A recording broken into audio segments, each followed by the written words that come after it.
We're here to release pec major. Pec major has a huge effect on the shoulders and the neck, headaches, shoulder dysfunction, all that stuff. So we're gonna be right back with that practice.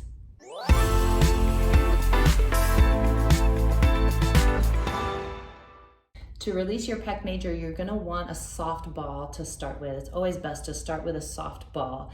And you may also want a yoga block to use against the wall, especially if you have larger breasts or more tissue. It's gonna help to bring the wall to you and to your pecs.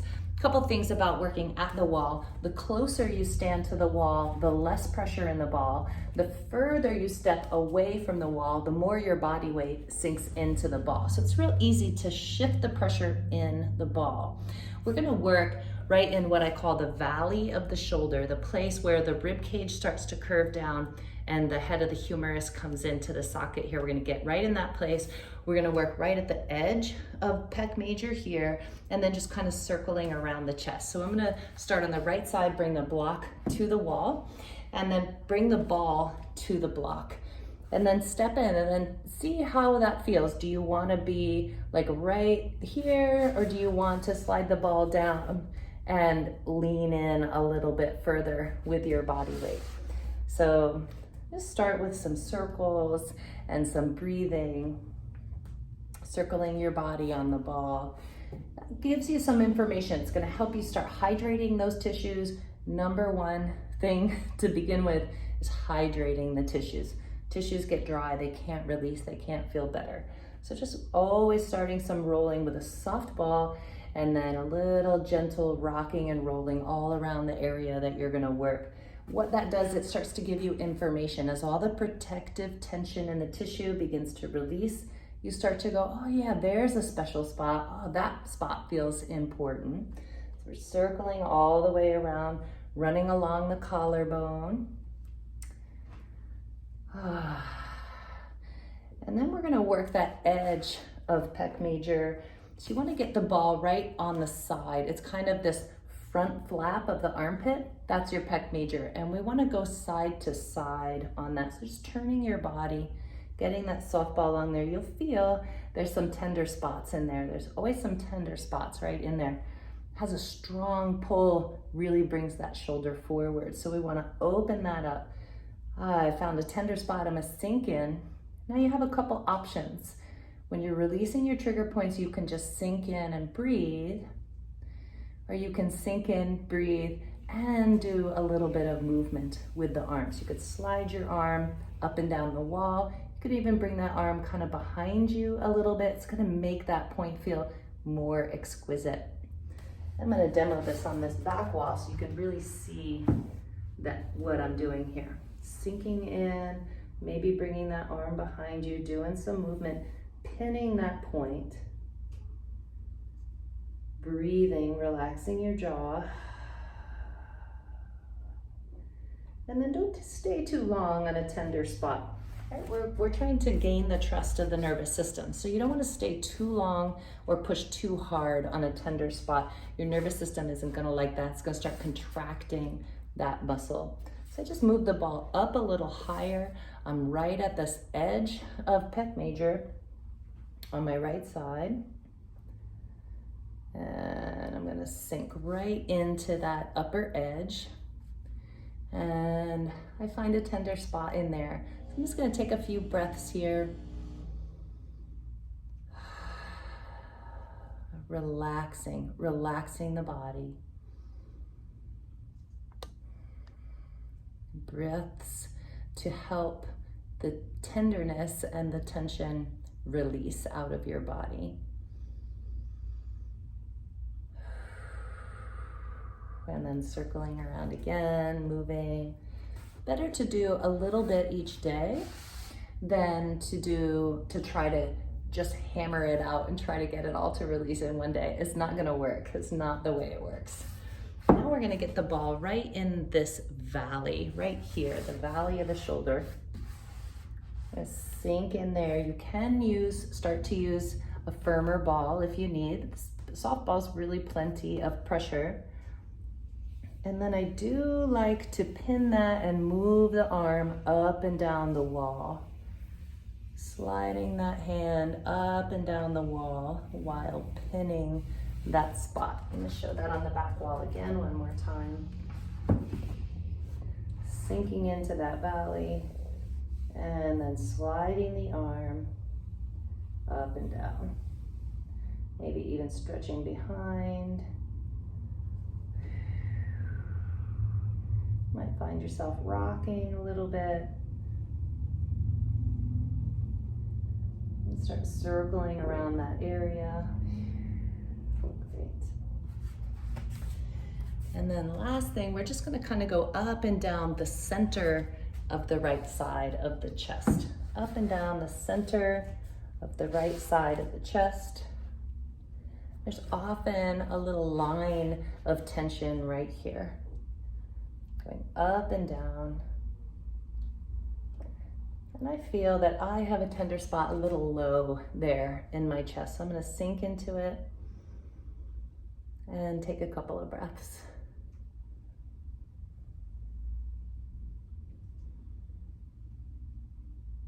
Sometimes there's so much protective tension around the trigger points that you actually have to do that soft rolling, sink in, and see what happens. Like check some different parts in your chest and see if something kind of opens up, because there might be a lot of protective tension. It might just feel real bumpy.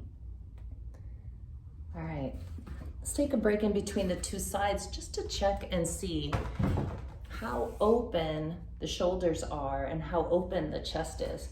So I'm gonna just kind of stretch my arms back.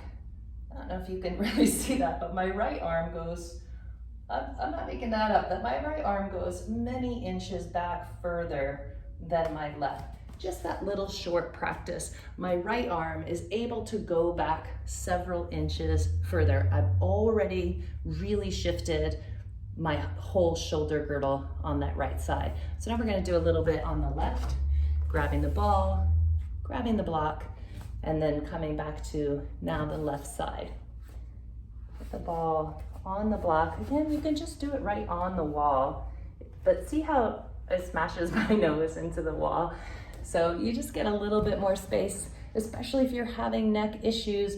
It might be hard to kind of keep your neck pulled back. So using a block or a box, really give a little bit more space for your face.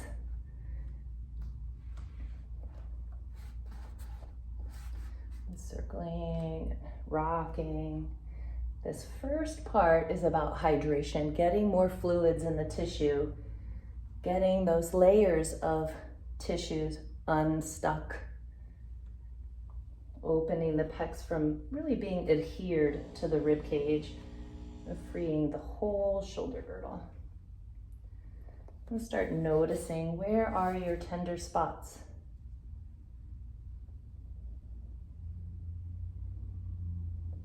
Breathing, circling around. So now we're going to go to that edge of the pecs.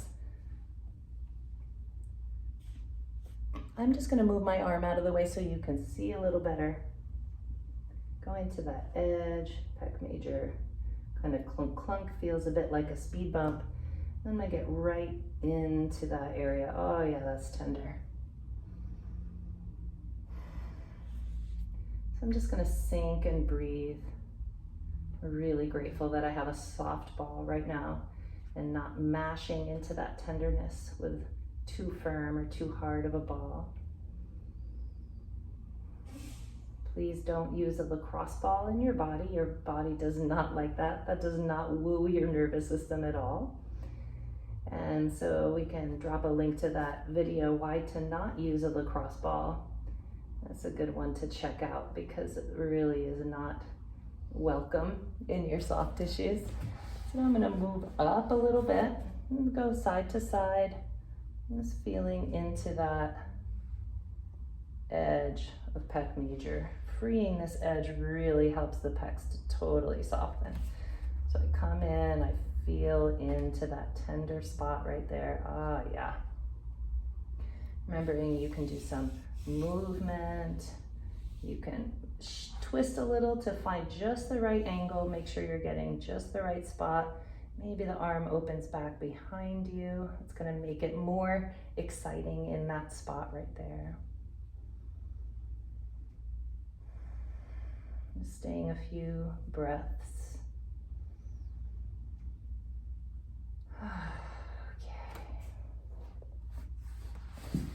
And then we're gonna go up, right up into that corner, that valley of the shoulder where the humerus and the rib cage come together. It's real thick here. The upper section of pec major is along here. The clavicular head of pec major is along here. So we want to get right into that valley and sinking in. What's deep to this is also pec minor. So you're starting to kind of warm up pec minor area because you're going to want to release that next. It feels so good to sink in, and then doing a little bit of movement. I'm going to come back to this back wall again. Right up, I can feel the ball kind of pressing into the top of the humerus. And I'm just sliding my arm up and down, opening back, sinking in. You can lean back even more, get a little deeper in that valley, stepping back, leaning your body forward a little more, if your body allows. We're not looking for this to hurt a whole lot. You'll find if it doesn't hurt, your body actually responds better. So just noticing where your tenderness is, being real sweet with it. All right. And we're gonna go back to just kind of circling around. Make sure you roll along the bottom of the collarbone. Circling around that left side of the pecs.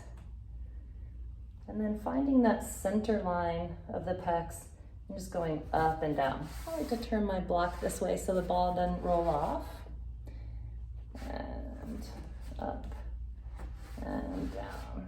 There we go, up and down, right in the center of the left side of the chest, up to the collarbone. Notice I just kind of move the ball around. I'm really going up and down that center line of the chest. And I find that there's a little spot right in there. I'm gonna sink in and just take a few breaths.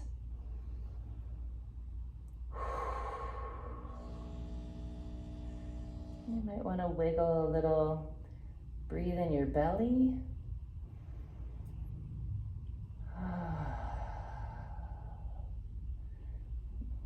And that feels better already. Great.